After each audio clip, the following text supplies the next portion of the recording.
So welcome guys, dito tayo sa aking mga Japanese Shamo. Meron tayo ditong isang Brazilian Shamo guys. So ito si Tikling. So andun si Dora at saka si Ivana, and then si kalimutan pangalan ito isa. So ito guys, anak ito ni Donna at saka ni Tikling. So inbreed yun.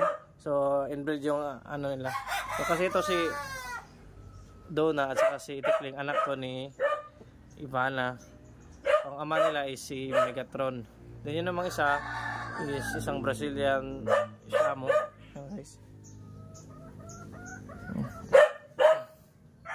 ito lang yung natira ko guys ng mga Japanese Shamo dito sa yard.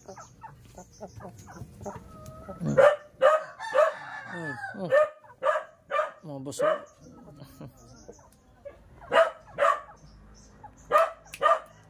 Itong medyo malaki to. Mas malaki pa ata to sa kanyang mama. Hindi ko pa sinukat, pero kung titingnan natin mas malaki. Ito si Donna, mas malaki sa ating kay Ivana. Yung isa naman ating Brazilian, medyo maganda to natin yan.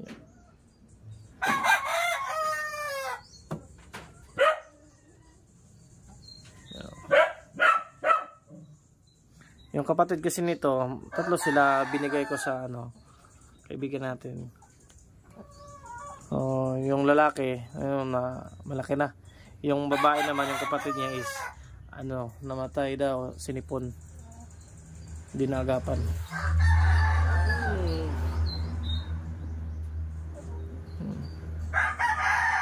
Ito yung aking Japanese Shamo. Medyo mahirap hawakan natin kasi ako lang dito. Tignan nyo nila, upaw.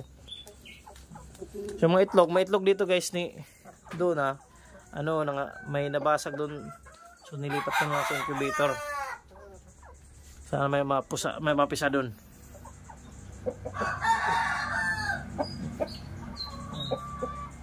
So again, ito na lang yung natira dito sa aking yard na mga original ko na breeding. So si Ivana, si Donna, kasi yung si Prema wala na yan. Then si Megatron, saka si natin Big Head ang nasa yard. Din ating Brazilian, yung si Tikling. Ito lang yung ating lalaki. Kuruk! Kuruk!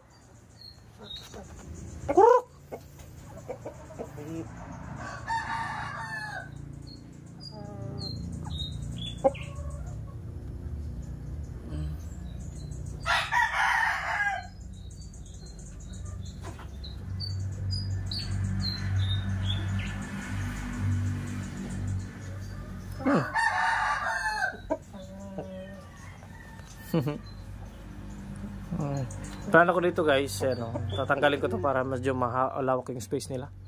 So yung mga manok dun sa labas, papakawalan ko na lang. Then sila na magkasama lahat na medyo malawak na yung area. Para di sila medyo masikipos dito yung area na to. Kasi kapag pinakawalan ko naman, baka makig-away naman to sa ibang mga lalaki.